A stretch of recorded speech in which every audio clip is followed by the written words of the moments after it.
میرا نام سبینہ ہے، میں ایک طالبہ ہوں۔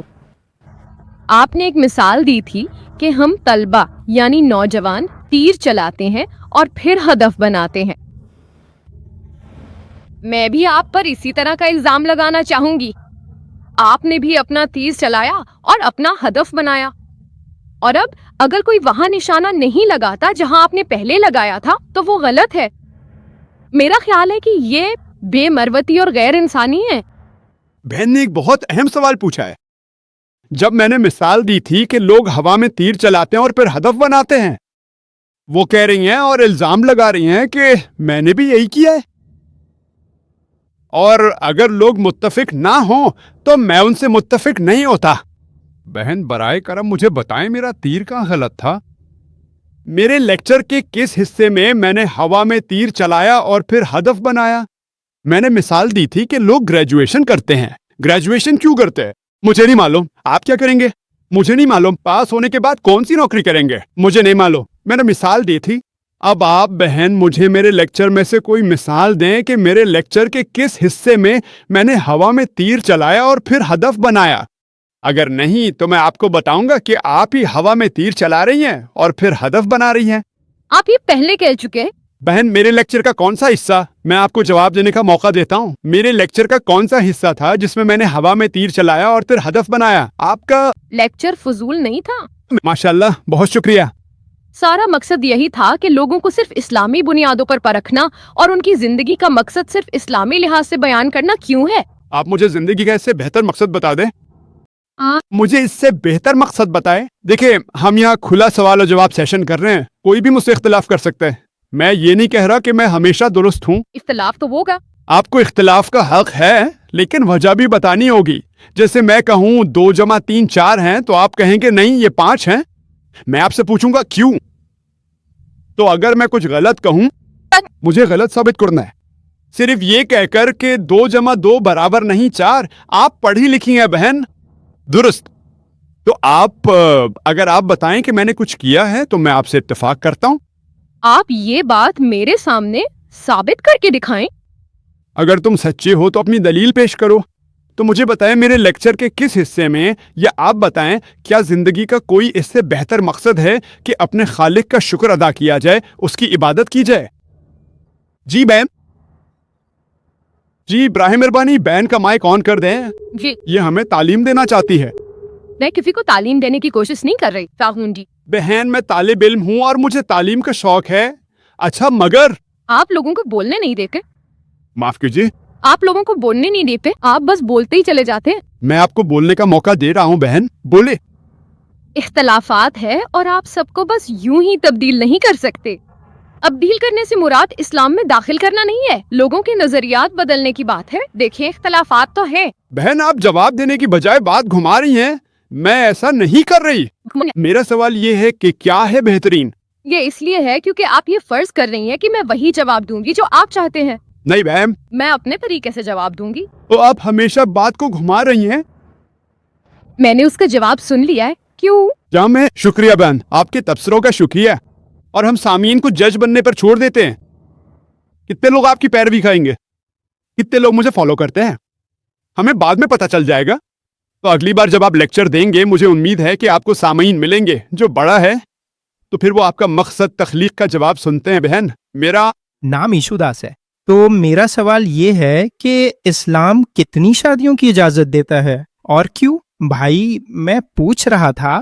سوال یہ ہے کہ اسلام میں کتنی شادیوں کی اجازت ہے اور کیوں کا حوالہ دیتے ہیں۔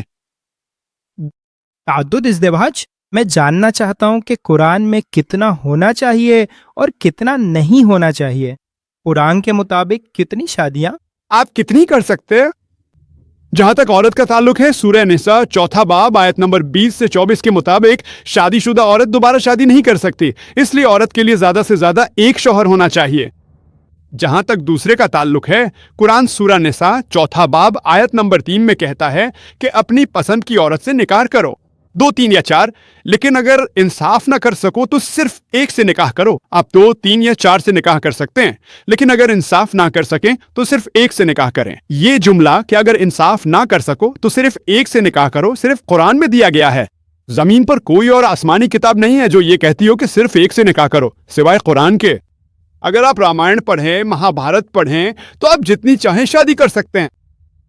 اگر آپ رام کے والد رامائک پڑھیں تو ان کی کتنی بیویاں تھیں؟ اس کی ایک سے زیادہ بیویاں تھیں۔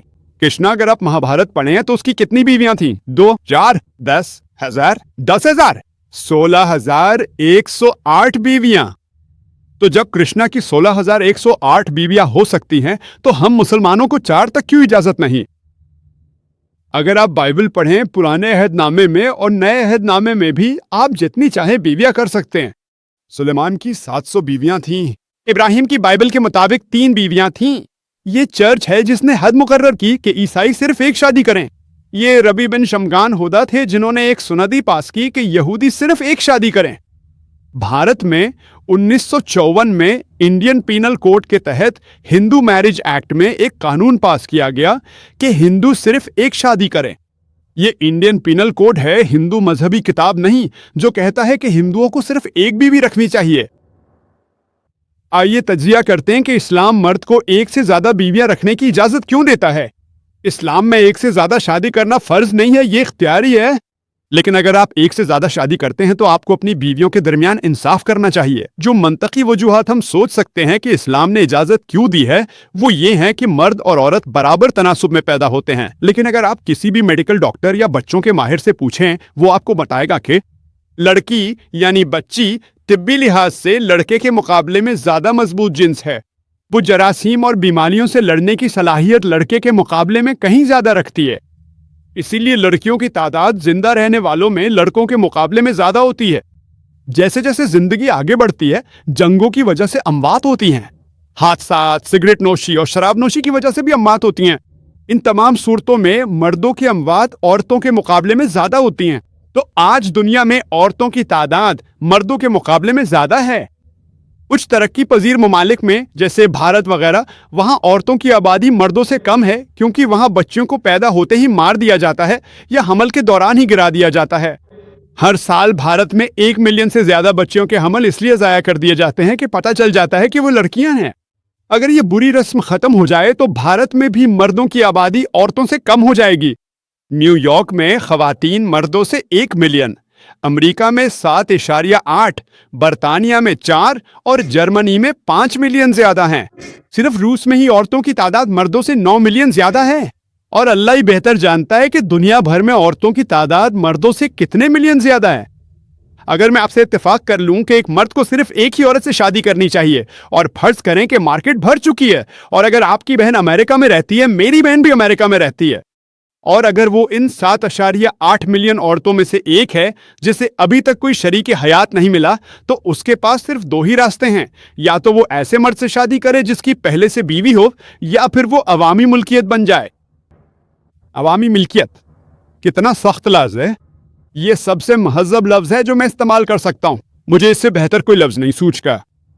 اور کوئی بھی بہایا عورت یہی کہے گی کہ اگر اسے اختیار دیا جائے تو وہ ایسے مرد سے شادی کو ترجیح دے گی جس کی پہلے سے بیوی ہو، یا پھر وہ عوامی ملکیت بن جائے۔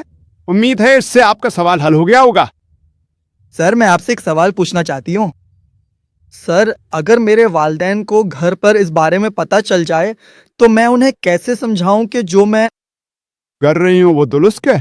ان کا سوال ہے کہ اگر والدین کو گھر پہ پتہ چل جائے تو وہ والدین کو کیسے قائل کرے کہ جو وہ کر رہی ہے وہ سچ ہے۔ بہم، سب سے پہلی بات یہ ہے کہ آپ اپنے والدین سے پہلے سے زیادہ محبت کرنا شروع کریں۔ یہ سب سے اہم ہے۔ اپنی ماں اور باپ سے زیادہ محبت کرنا شروع کریں، ان کی اطاعت کریں، ان کی عزت کریں، ان کی پیروی کریں، سوائے اس کے کہ وہ آپ کو کسی ایسی بات کا حکم دیں جو اللہ اور اس کے رسول کے خلاف ہو۔ صرف اسی وقت آپ نافرمانی کریں۔ آپ میں پہلے اور اب میں فرق ہونا چاہیے۔ شاید آپ پہلے ان کی بہت سی باتیں نہیں مانتے تھے، اب جب تک ان کی بات قرآن اور صحیح حدیث کے خلاف نہ ہو، میری آپ سے گزارش ہے کہ چاہے آپ کو پسند نہ بھی ہو پھر بھی ان کی بات ماننا شروع کریں۔ انہیں فرق نظر آنا چاہیے۔ یہ میری بیٹی ہے جب وہ مسلمان نہیں تھی، اور اب یہ میری بیٹی ہے جب اس نے اسلام قبول کر لیا ہے۔ اگر وہ آپ میں تبدیلی دیکھیں گے تو وہ خود پوچھیں گے کہ کل تک تو تم میری بات نہیں مانتی تھی، اب تم میری ہر بات مان رہی ہو۔ فوراً جو یہی قرآن کہتے ہیں، یہی ہمارے پیارے نبی نے فرمایا ہے کہ جنت ماں کے قدموں تلے ہے. اسی طرح آپ کوشش کریں اور انہیں اپنا ہمنوا بنائیں. قرآن سورہ فصلت سورہ نمبر 41 آیت نمبر 34 میں کہتا ہے کہ جیتنا بہتر ہے. انہیں جیتنا حکمت کے ساتھ ممکن ہے. اللہ تعالیٰ قرآن میں سورہ النحل سورہ نمبر 16 آیت نمبر 125 میں فرماتا ہے اپنے رب کے راستے کی طرف حکمت اور خوبصورت نصیحت کے ساتھ سب کو بلاؤ اور ان سے بہترین اور نہایت شائستہ انداز میں بحث و مباحثہ کرو. میں آپ سے گزارش کروں گا کہ میرا DVD اسلام اور ہندوتو میں مماثلتیں اپنے والدین کو دیں. انشاءاللہ اس سے ان کے دل نرم ہو جائیں گے. اور میں اللہ سبحانہ و تعالیٰ سے دعا کرتا ہوں کہ وہ ہمارے والدین اور ہمارے خاندان کے افراد کو بھی ہدایت عطا فرمائے. بہت بہت شکریہ جناب. میں اسلام قبول کرنا چاہتا ہوں. یہ میرے اپنے سوالات ہیں، یہ محبت یا کچھ اور نہیں ہے. یہ میرے اپنے سوالات ہیں، یہ پیشہ ورانہ طور پر ہے. میں اسلام قبول کرنا چاہتا ہوں لیکن ایک سچا مسلمان بننا چاہتا ہوں. جیسے کہ کیسے، یا ایک سچا مسلمان کون ہوتا ہے، یا کچھ ایسا. اسی لیے میں یہ جاننا چاہتا ہوں. اگر آپ اسلام قبول کر کے سچا مسلمان بننا چاہتے ہیں تو میں بتاتا ہوں. جی، ایک سچا مسلمان کیسے بنا جائے؟ ایک سچا مسلمان کیسے بنا جائے؟ بھائی، سچا مسلمان بننے کے لیے مسلمان کا مطلب ہے وہ شخص جو اپنی مرضی اللہ کے سپرد کر دے. اللہ کی اطاعت سے آپ مسلمان بن جاتے ہیں. اس کا مطلب ہے ایمان لائیں کہ اللہ ایک ہے اور وہی معبود ہے. پھر یہ مانیں کہ محمد صلی اللہ علیہ وسلم اللہ کے آخری رسول ہیں. اگر آپ قرآن پڑھیں جیسا کہ میں نے اپنی گفتگو میں ذکر کیا تو یہ انسانوں کے لیے آخری اور حتمی ہدایت نامہ ہے. انسانوں کے لیے. تو اگر آپ قرآن پڑھیں اور اس پر عمل کریں اور اللہ کی دی ہوئی ہدایت کی پیروی کریں اور ان چیزوں سے بچیں جو منع کی گئی ہیں تو آپ ایک سچے عملی مسلمان بن جاتے ہیں. اور ایک اور بات سر، کیا اس سے میری مکمل شناخت بدل جاتی ہے؟ جیسے کہ میں غیر مسلم ہوں. کیا یہ لازمی ہے؟ وہ پوچھ رہے ہیں کہ کیا میرا نام بدلنا ضروری ہے؟ اگر آپ مسلمان ہو جائیں تو کیا نام بدلنا لازمی ہے؟ نہیں، یہ لازمی نہیں ہے. اگر آپ چاہیں تو بدل سکتے ہیں. تو نام بدلنا لازمی نہیں ہے. البتہ اگر آپ کے نام میں شرک شامل ہو، اگر آپ کے نام میں کوئی شرک، بت پرستی وغیرہ شامل نہیں ہے تو یہ بالکل ٹھیک ہے. ورنہ آپ اپنا پرانا نام بھی رکھ سکتے ہیں یا نیا نام بھی اپنا سکتے ہیں. لیکن اگر آپ کو مسلمان ہونے پر فخر ہے تو میں مشورہ دوں گا کہ آپ کوئی اسلامی نام اختیار کریں تاکہ لوگ آپ کو پہچان سکیں. جیسے اگر آپ ڈاکٹر بنتے ہیں تو آپ کراس کا نشان لگاتے ہیں تاکہ لوگوں کو پتہ چلے کہ آپ ڈاکٹر ہیں. اسی طرح یہ لازمی نہیں ہے کہ آپ کو اپنا نام بدلنا چاہیے، لیکن اگر آپ بدلیں تو یہ بہتر ہے. لوگ جان لیں گے کہ آپ مسلمان ہیں. تو اب میرا آپ سے سوال ہے کہ کیا آپ اب اسلام قبول کرنا چاہیں گے؟ جی سر. کیا آپ اللہ کو ایک مانتے ہیں؟ جی ہاں. کیا آپ یقین رکھتے ہیں کہ بت پرستی منع ہے؟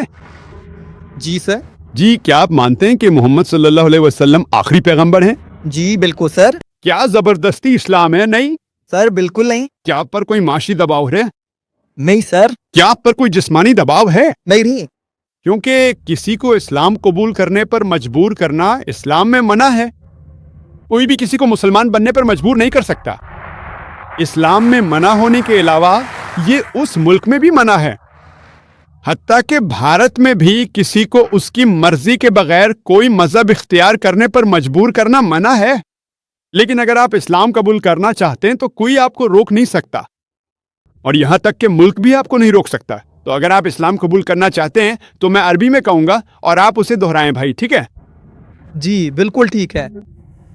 محترم جناب علی صاحب، نہایت ادب کے ساتھ عرض ہے کہ میں آپ کی خدمت میں حاضر ہوں. فرمائیے کہ میں اس وقت آپ کے لیے کس طرح سے بہتر رہنمائی یا مدد کر سکتا ہوں. میں گواہی دیتا ہوں کہ اللہ کے سوا کوئی معبود نہیں اور محمد صلی اللہ علیہ وسلم اللہ کے رسول ہیں. ان پر سلامتی ہو. وہ اللہ کے نہایت ہی نیک اور برگزیدہ بندے اور میسنجر. ماشاء اللہ آپ مسلمان بھائی ہیں. بہت شکریہ. جی خوش آمدید دوستو. امید کرتا ہوں ویڈیو آپ نے پوری دیکھی ہوگی اور آپ کو پسند بھی آئی ہوگی. ڈاکٹر ذاکر نائک، ان کا نام تو آپ نے سنا ہوگا. ماشاءاللہ بہت سارے ممالک گئے ہیں، ان کی وزٹ ہوتی ہے اور کویسچن آنسر سیشن جو ہے نا وہ منعقد کراتے ہیں. تو یہ کویسچن اور آنسر سیشن جو یہ منعقد کراتے ہیں تو یہ اسی لیے کراتے ہیں تاکہ لوگوں کے جو مذہب کے متعلق غلط فہمیاں ہے تاکہ وہ دور ہو جائے. ابھی اس سلسلے میں پاکستان بھی آئے تھے اور پاکستان میں بہت اچھا رسپانس ملا ان کو. تو کہنے کا مطلب یہ ہے کہ یہ صرف ڈاکٹر ذاکر نائک کی ذمہ داری نہیں بلکہ یہ ہم سب کی ذمہ داری ہے کہ ہم دین اسلام کے پیغام کو عام کریں. صرف منہ سے عام کرنا نہیں بلکہ اپنے اعمال سے اور اپنے کرتوتوں سے بھی ہم نے یہ ثابت کرنا ہے پوری دنیا کے سامنے کہ واقعی اسلام ایک امن والا مذہب ہے. جس طرح قرآن میں اللہ تعالیٰ فرماتے ہیں ان الدین عند اللہ الاسلام، اللہ تعالیٰ کے نزدیک جو مذہب ہے وہ اسلام ہے. اب اسلام جو ہے نا وہ ایک ایسا مذہب ہے جو ہمیں ایسے تعلیم دیتا ہے کہ آپ صرف و صرف ایک اللہ کی عبادت کریں اور اللہ تعالیٰ کے علاوہ کسی بھی دوسرے کی عبادت آپ نہ کریں. جب آپ اللہ تعالیٰ کی عبادت کریں گے اور اس کے ساتھ کسی کو شریک نہیں بنائیں گے تو ہی آپ کامیاب اور کامران ہوگے. بھائیو دوستو، قرآن مجید چونکہ اللہ تعالیٰ کی آخری کتاب ہے اور اس کتاب کی جو حفاظت کی ذمہ داری ہے وہ بھی اللہ تعالیٰ نے لی ہے. اللہ تعالیٰ قرآن میں فرماتے ہیں انا نحن نزلنا الذکر وانا لہ لحافظون، کہ اسی قرآن کو یعنی اس ذکر کو ہم نے نازل کیا اور ہم ہی اس کی حفاظت کریں گے. تو قرآن کی حفاظت کی ذمہ داری وہ اللہ تعالیٰ نے لی. قیامت تک اس قرآن میں کوئی تبدیلی نہیں آئے گی، نہ ہی کوئی اس میں تبدیلی کر سکے گا. کیونکہ اس کی حفاظت کی ذمہ داری وہ اللہ تعالیٰ نے لی ہے. دوسری طرف قرآن مجید کے علاوہ اور بھی دوسری کتابیں اسلامی کتابیں نازل ہوئی، تورات، زبور، انجیل، لیکن چونکہ ان کی حفاظت کا کوئی انتظام نہیں تھا اس لیے لوگوں نے اس میں تبدیلیاں کر کے رد و بدل کر کے ان کتابوں کو بدل ڈالے اور وہ اپنی اصلی حالت میں نہیں رہی. قرآن تا قیامت جو ہے نا وہ اپنی اصلی حالت میں رہے گی اور کوئی بھی اس میں تبدیلی نہیں کر سکے گا.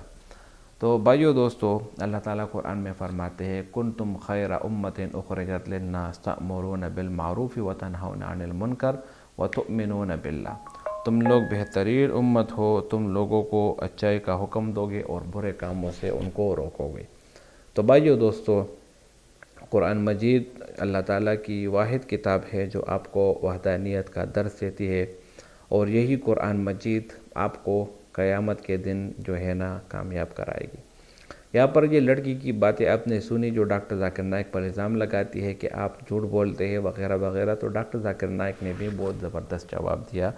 تو ویڈیو بنانے کا مقصد یہ ہے کہ بہت سارے لوگ الزام تراشی بھی کرتے ہیں لیکن پھر ان کے پاس جو ہے نا ثبوت وہ ناکافی ہوتے ہیں. تو بغیر دلیل کے کوئی بھی بات کرنا یہ اچھی بات نہیں. اگر آپ کوئی اعتراض کرتے ہیں تو آپ کے پاس ایک ٹھوس ثبوت ہونا چاہیے تاکہ پھر اس کے ذریعے آپ اپنی دفاع کر سکیں. امید کرتا ہوں یہ ویڈیو آپ کو پسند آئی ہوگی. اگر ویڈیو آپ کو پسند آئے اس چینل کو سبسکرائب کریں. بہت شکریہ.